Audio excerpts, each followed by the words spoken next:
welcome to the deep dive. Imagine rain so heavy, so relentless, that places get, well, more water in just a few days than they might see in 6 months. That's essentially the picture painted by our sources for today's deep dive. They're detailed excerpts titled Texas Catastrophic Flooding: Deaths, Missing, and Devastation. And they focus particularly on what just happened in Texas, especially around Houston and nearby areas. Our mission today, to really unpack the most crucial details from these reports. We want to get a sense of the sheer scale of this rainfall, the immediate tragic human toll, and the massive emergency response that's still unfolding. So the reports we're looking at describe this really powerful and persistent storm system. It just parked itself over the region and unleashed torrential rain for several days straight. And we're not talking light showers here. The sources confirm, some areas got well over a foot of rain, some specific spots, as much as 20, even 30 inches. I mean, it's almost impossible to visualize that much water falling so quickly. What do the sources say that immediately meant for people? Yeah, it's grim, unfortunately. The reports are clear that immense volume of water led directly to at least 24 confirmed deaths.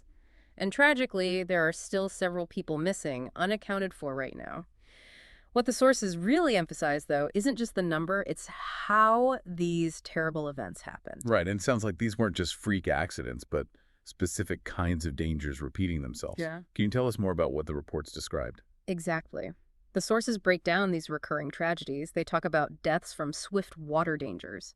That means people tragically swept away by currents that looked manageable but were incredibly powerful, maybe wading through water, maybe even in their cars. In their cars. Yeah, there were specific reports of vehicle entrapment, drivers finding themselves suddenly caught, maybe swept off roads or bridges, or their vehicles just filling with water in underpasses.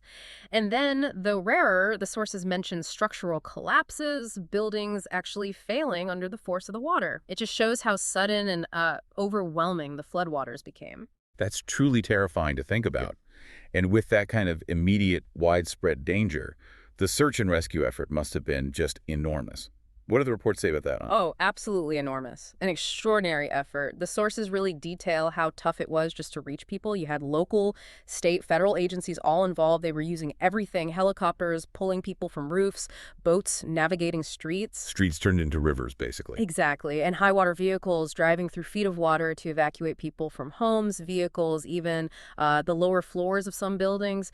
The coordination involved and the danger for the rescuers themselves, it really comes through in the reports. So moving beyond those immediate rescues, which sounded incredibly heroic, what about the broader aftermath? This wasn't just a flash flood. It had lasting consequences, right? Oh, absolutely. A massive ripple effect. The reports highlight significant disruption long after the rain stopped. We're talking thousands of residents displaced.